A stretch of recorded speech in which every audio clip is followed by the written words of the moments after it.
제가 이름을 대면은 여러분도 다 아실 만한 어느 한 목사님께서 이런 말씀을 하셨습니다. 목회자를 비방하면 10년 안에 가정이나 개인 신상에 안 좋은 일이 생긴다라는 것입니다.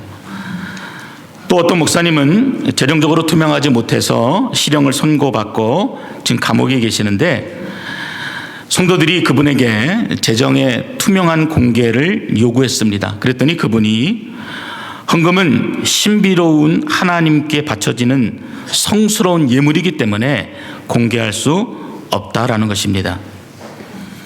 이런 분들이 가지고 있는 공통점들은 자기에게 유리한 말씀들을 끌어다가 마치 하나님께서 그렇게 말씀하시는 것처럼 가리킨다는 것입니다.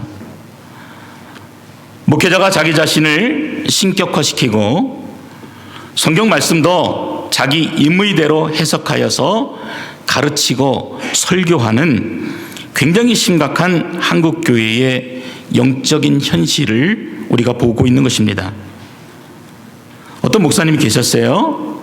자기가 섬기는 교회에 대해서 아주 큰 자랑거리가 있었습니다. 그것은 뭐냐면은 본인이 설교할 때 성도들이 아주 뜨겁게 아멘, 아멘 하는 겁니다.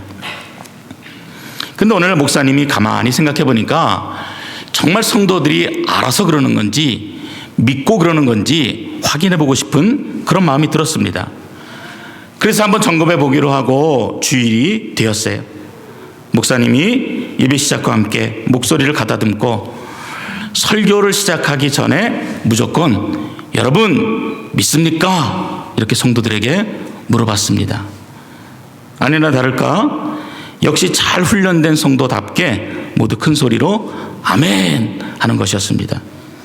그 내용이 무엇이든 간에 아멘만 잘하는 기기적인 신자로 그렇게 훈련되어진 것입니다. 가끔씩 여러분들께서 제게 은혜를 받았다 하시면서 어떤 목사님의 말씀을 좀 들어보라고 제게 말씀하실 때가 있습니다. 제가 기대를 가지고 들어봅니다.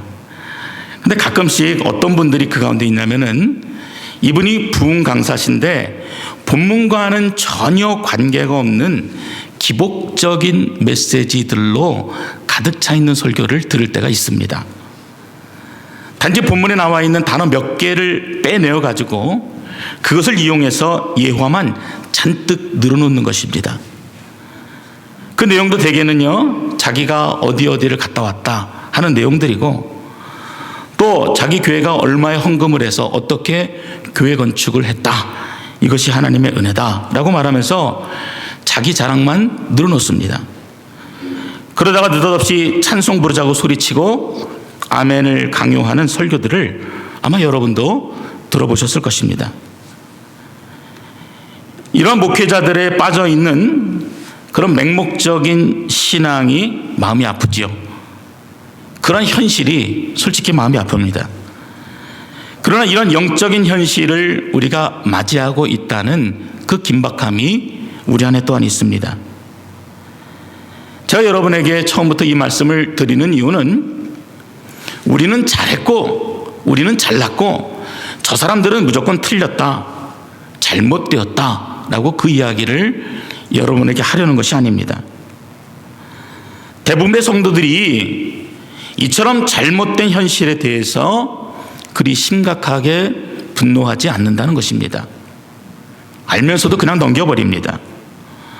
목회자들의 잘못을 보면서도 침묵합니다. 하나님의 진리가 왜곡되는데도 분노하지 않습니다. 오히려 그렇게 왜곡되는 것들을 가지고 시시콜콜 따지고 또 그것들을 밝히려고 하는 자들에게 사랑이 없다, 당신 안에는 관용이 없다 그러면서 유별난 사람으로 취급해버립니다. 그런데 오늘 본문은 아닐 때 아니라고 말하는 그러한 사람이 바로 복음의 진수를 발견한 사람이고, 또 그런 사람이 있을 때 교회가 바르게 설 수 있다는 것을 우리에게 말합니다. 에베소서 2장은 바울이 가지고 있는 구원론에 대해서 가장 명확하게 기록한 본문이라고 할 수 있습니다. 심지어는 로마서나 갈라디아서에도 이처럼 일목요연하게 복음을 제시하고 있지는 않습니다. 그래서 에베소 전체를 뭐라고 부르냐면은 사도 바울의 진수, 바울 신학의 왕관이다, 이렇게 별명으로 부를 정도입니다. 그래서 읽다 보면은 하나님께서 그리스도 예수 안에서 그리스도의 몸인 교회와 성도들을 어떻게 세워나가시는지를 우리가 본문 속에서 볼 수가 있습니다. 요한계시록 2장에 보면은 이 에베소 교회를 향해서 칭찬하는 내용들이 기록되어져 있습니다. 모든 일에 쉽게 포기하는 법이 없다. 한번 시작한 일은 본때 있게 끝내주는 그런 멋진 교회다. 또 영적인 순결을 잘 지켰기 때문에 참 그거 칭찬할 만하고, 또 악한 자들을 용납하지 않았고, 자칭 사도라는 거짓 영적 지도자들의 유혹도 잘 이겨냈다. 막 칭찬하는 내용들이 나옵니다. 게다가 심한 핍박도 잘 견뎌냈고, 용케 아주 용감하게 모든 문제에 있어서 잘 견뎌내고 그리고 유지하였던 그런 건강한 교회로 그렇게 소개합니다. 그래서 이 요한계시록 2장에 나와 있는 에베소 교회의 이 내용들을 읽어보면은 정말 이처럼 이상적인 교회가 없다 싶을 정도로 굉장히 좋은 교회의 모습이 나타납니다. 그런데 바울 사도는 서신서에서 이 에베소 교회를 생각할 때마다 내 가슴이 정말 기쁘다, 내 안에 기쁨이 넘친다, 이렇게 고백을 하고 있습니다. 무슨 말이에요? 정말 에베소 교회가 모든 교회의 모범이 될 정도로 교회다라는 얘기예요. 그 바울에게도 큰 기쁨이 된다라고 얘기하고 있는 것입니다. 이렇게 끝나면 참 좋겠지요? 근데 계시록 2장에 보면은 이 에베소 교회에 대한 칭찬의 이야기가 나오고 그 뒤에 이 교회가 잘못하고 있는 내용이 기록되어져 있습니다. 바울이 옥중서신을 써서 칭찬한 지 25년 정도의 시간이 흘렀을 때 에베소 교회가 하나님으로부터 아주 준엄한 질책을 듣게 된 것입니다.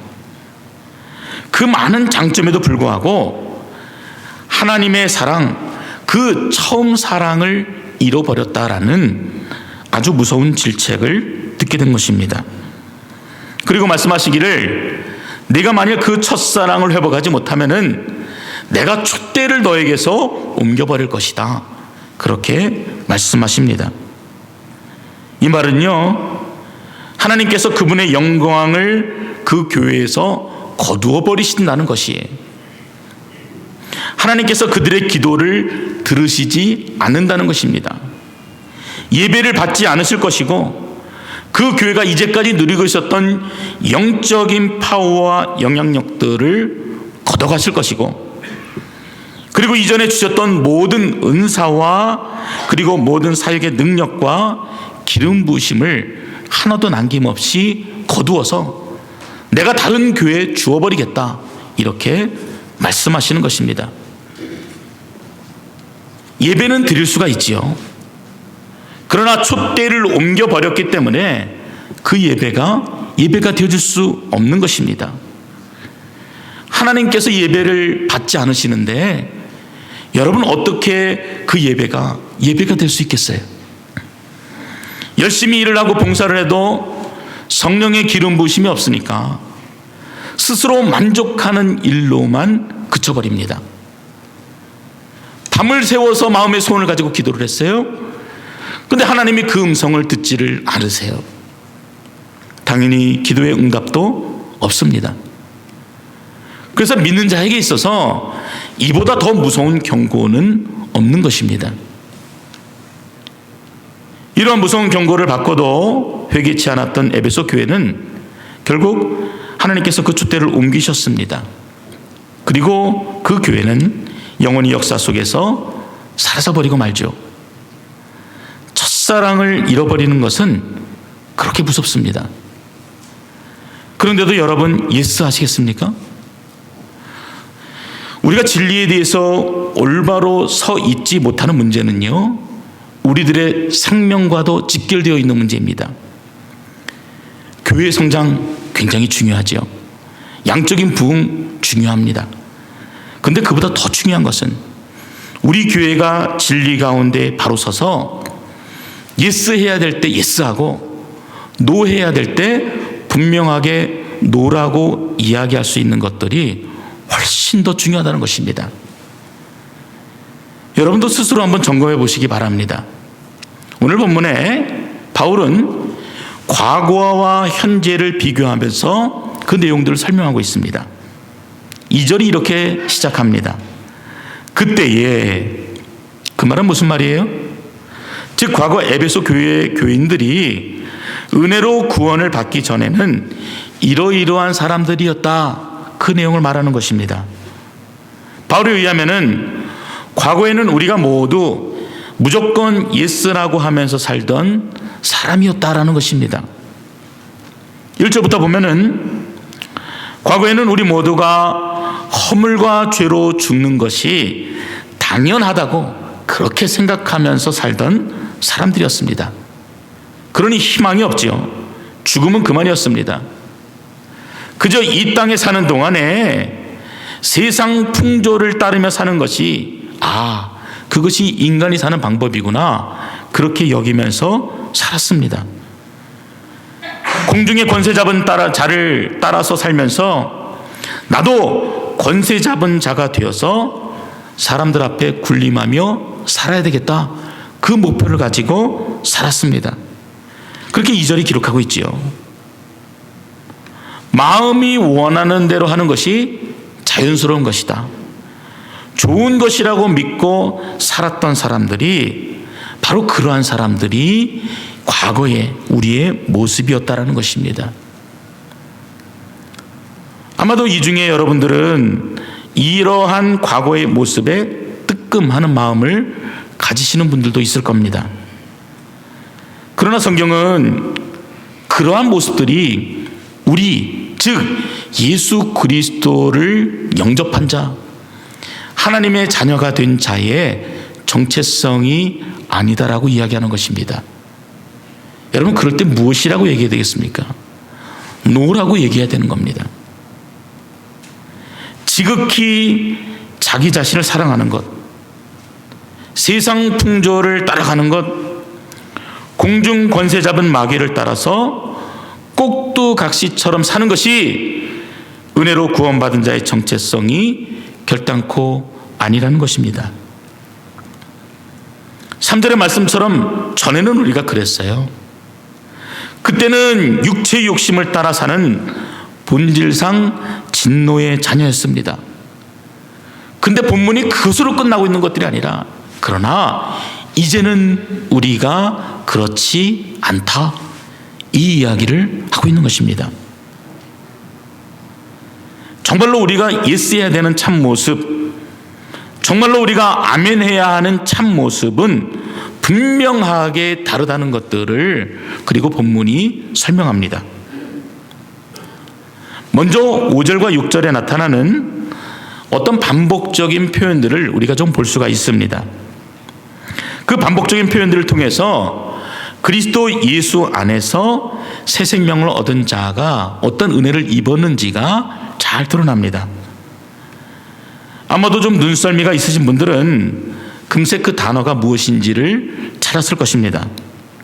여러분, 어떤 단어들이 반복됩니까? 5절과 6절에 함께라는 단어가 반복됩니다. 그리고 그 앞에 동일한 단어가 계속 붙어 있어요. 여러분, 누구와 함께라고 그렇게 성경에 기록하고 있어요? 그리스도와 함께. 자, 그렇다면 그리스도와 함께 무엇을 어떻게 하였는지를 우리가 보아야 하는 것입니다. 첫 번째로 5절에 긍휼이 풍성하신 하나님이, 영어로 보면은, 영어적인 표현으로 보면 그 위대하신 그 사랑으로 우리를 어떻게 하셨다라는 내용이 기록되어져 있습니다.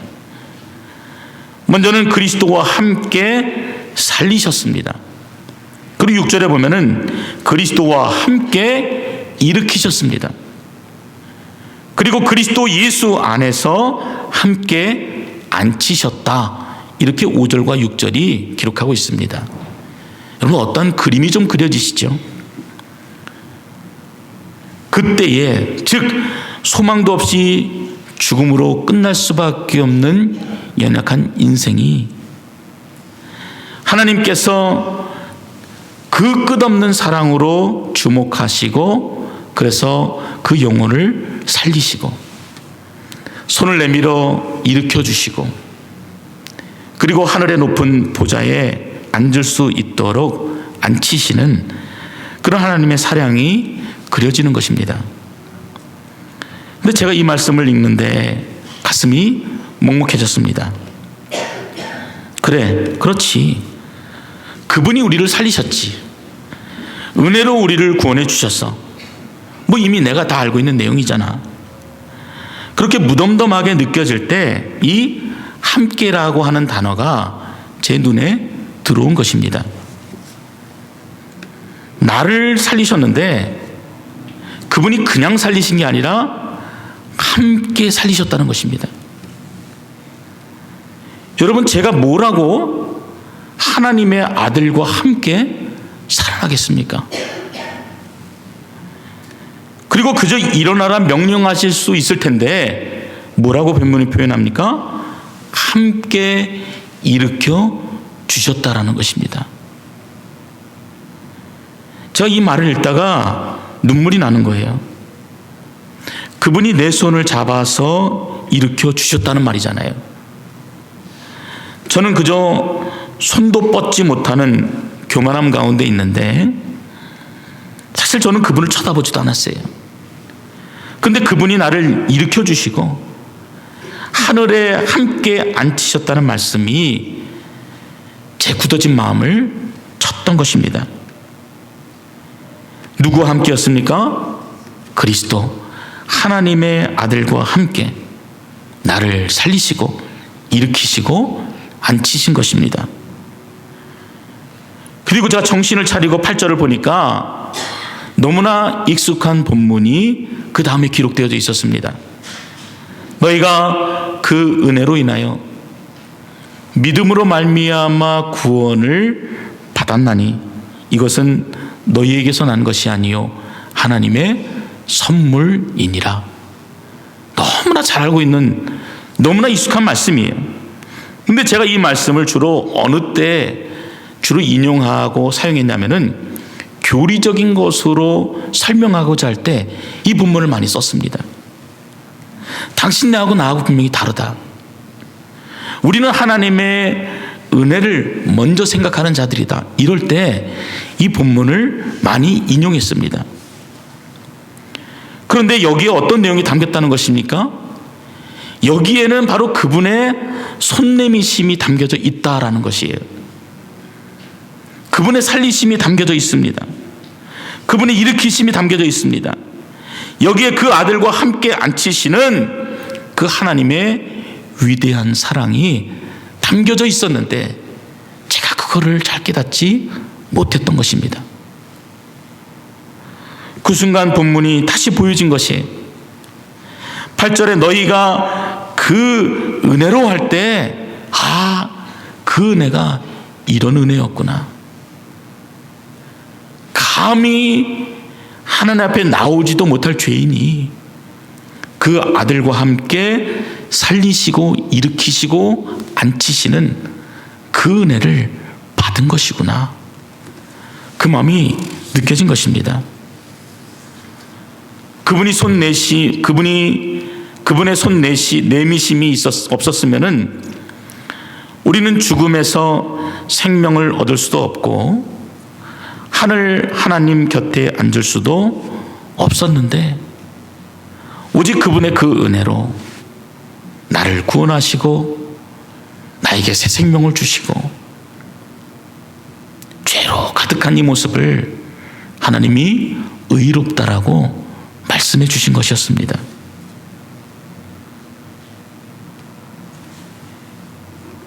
이 이야기는 저에게만 해당되는 얘기가 아니에요. 이 자리는 모든 자에게 동일하게 주시는 하나님의 은혜인 것입니다. 그분이 여러분에게 손을 내밀어 주셨습니다. 그리고 이제는 죽음을 따라 살지만 영원히 죽지 않는 소망을 가지고 살 수 있게 되었다라고 말씀해 주시는 것입니다. 여러분 믿으시면 아멘 하시기 바랍니다. 이때는 진짜 아멘 해야 돼요. 그때는 소망이 없었잖아요.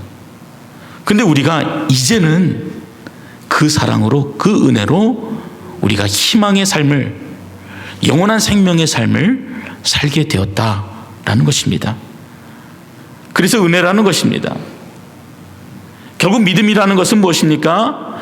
하나님이 우리에게 값없이 주신 그 은혜를 나의 것으로 받아들이는 그 작업이 바로 믿음인 것입니다.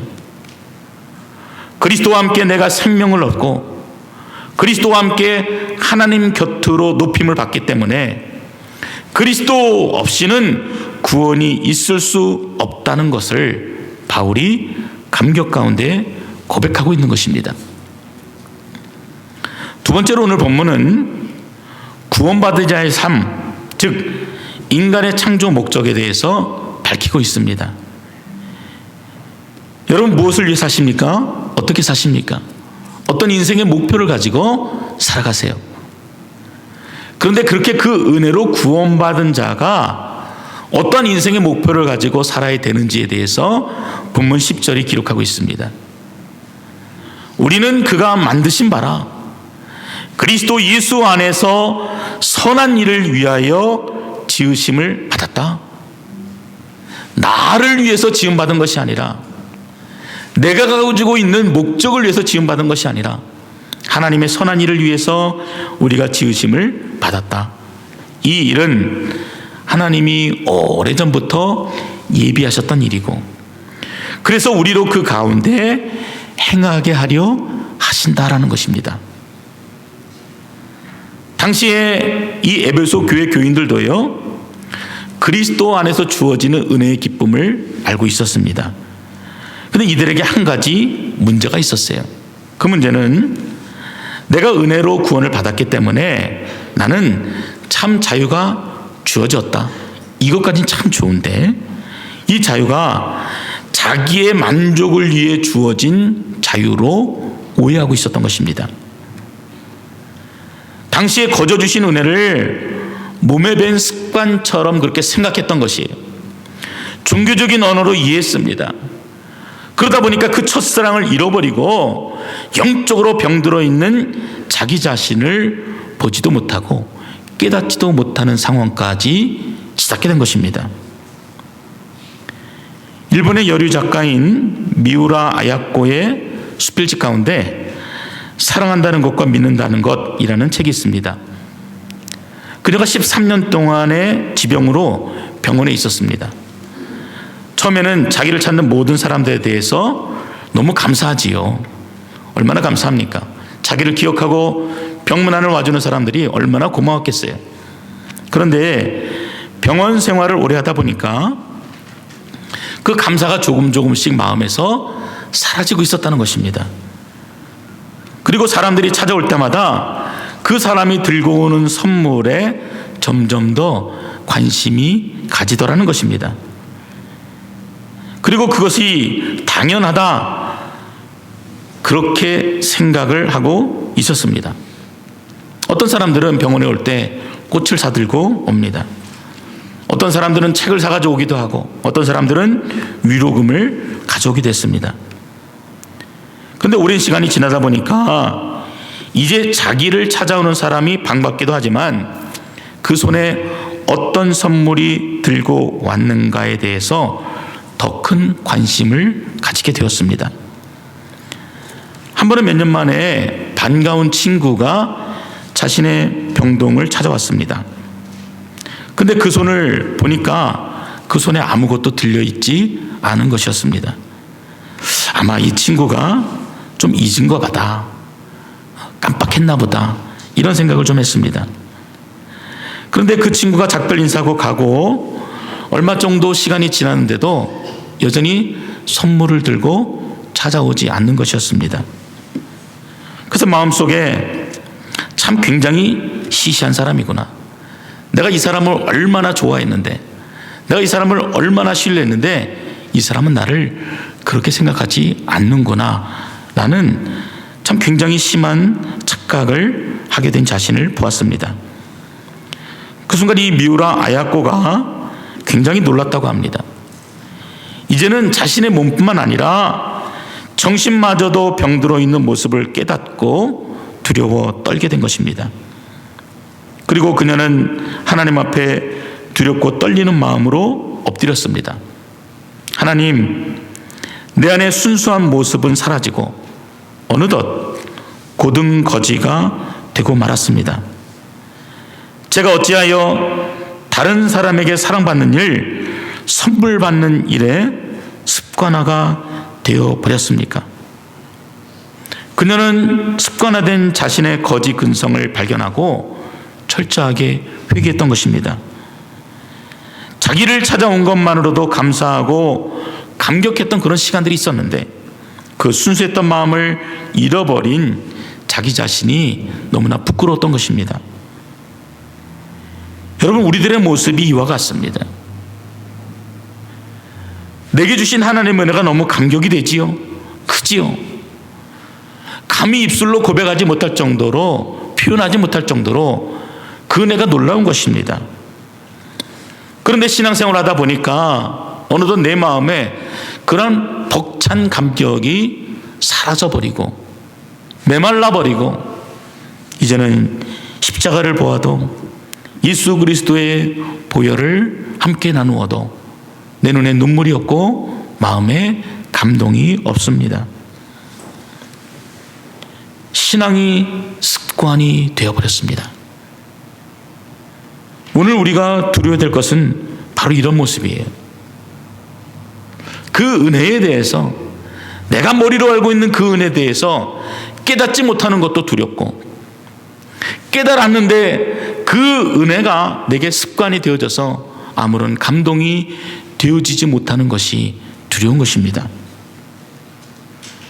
이제 내가 구원받았으니까 대충 살아도 되지, 뭐 열심히 할 필요도 없잖아, 그런 것이 결코 복음이 될 수 없다는 것들을 오늘 본문이 말합니다. 아무런 감동도 없이, 감사도 없이 이런 자신을 발견하고도 과감하게 노라고 얘기하지 못하고, 왜요? 내가 불편해지니까, 내가 어려워지니까, 내가 힘들어지니까, 내가 조금 더 포기해야 되니까 그저 그렇게 예스라고 얘기하고 사는 것들이 잘못된 것이라는 것들을 본문이 말합니다. 여러분, 이 말을 쉽게 생각하지 마시기 바랍니다. 계시록에 무엇이라고 얘기했습니까? 이러한 자들, 과감하게 노라고 하지 못하는 자들에게 하나님께서 그 촛대를 옮겨버리시겠다라고 말씀하신 것입니다.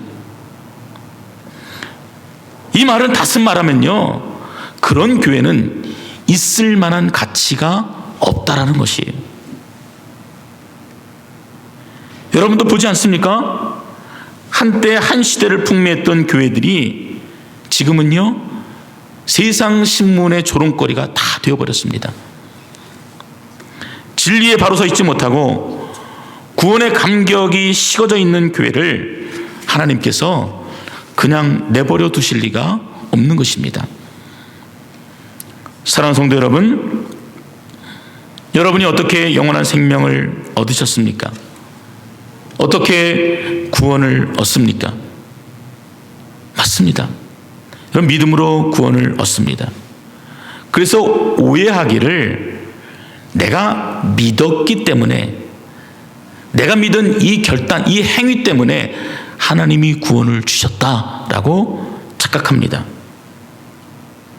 근데 본문은 이 구원이 전적으로 하나님께서 단독으로 이루시는 은혜라는 이야기를 하고 있습니다. 상충이 되지요. 부딪힙니다. 나는 내 의지로 결단하고 믿었는데 하나님은 그것이 내 은혜다라고 얘기하는 것입니다. 그래서 바울이 얘기하고 있는 것은, 우리의 믿음이란 하나님이 주신 그 감격적인 은혜로 나의 것으로 받아들이는 그저 나의 적극적인 반응일 뿐이다라고 말하고 있는 것입니다. 영국의 저명한 바울 신학자인 피터 오브라이언도 이렇게 설명합니다. 믿음이란 일반적으로 주어진 하나님의 구원에 대한 인간의 반응으로 이해된다. 하나님의 은혜가 구원의 근거라면 믿음은 그것을 적용하는 수단이다. 믿음 자체가 사람의 공로가 될 수가 없다. 믿음은 이미 그리스도 안에서 이루어진 것을 받아들이는 반응이다. 그래서 은혜가 되는 것입니다. 그래서 바울이 이 믿음이 하나님의 선물이기 때문에 그 누구도 자랑할 근거가 없다라고 말하고 있는 것입니다. 그 위대한 사랑으로 그리스도와 함께 주신 은혜를 값싼 은혜로 여기지 마시기 바랍니다. 그 일이 내게 느껴질 때 단호하게 노라고 얘기할 수 있는 여러분들이 되셔야 합니다. 계속 눕고자 할 때, 계속 편하고자 하는 자기 자신을 향해서 노라고 얘기할 수 있는 여러분 되셔야 합니다. 진리를 왜곡하는 지도자의 가르침에도 분명하게 노라고 말씀하셔야 합니다. 여전히 지금도 너희는 육체의 욕심을 따라 사는 인생이다. 희망이 없는 인생이다. 그렇게 속이는 사탄의 말에도 단호하게 여러분 노라고 말씀하셔야 합니다. 나는 그렇지 않다. 나는 내 손을 잡아주시고 일으키시고 살리신 그 하나님의 은혜로 새 생명을 얻은 자들이다. 이렇게 증언할 수 있으셔야 합니다. 이제는 우리가 그 위대한 하나님의 사랑이 우리를 그리스도와 함께 이미 살리셨고 또 그리스도와 함께 일으키셨으며 그리스도 예수 안에서 함께 하늘에 앉히심을 인하여 늘 감사하고 감격하는 일에 예스할 수 있는 우리 모두가 되어줘야 하는 것입니다. 사랑하는 성도 여러분, 여러분 마음에 그 은혜가 식어져 있는지 점검해 보시기 바랍니다. 여러분, 이 이야기는 아무리 제가 반복하고 또 반복을 해도 결단코 과함이 없는 그런 말입니다. 내 안에 그 은혜가 없다면 그 은혜 주시기를 간구하십시오.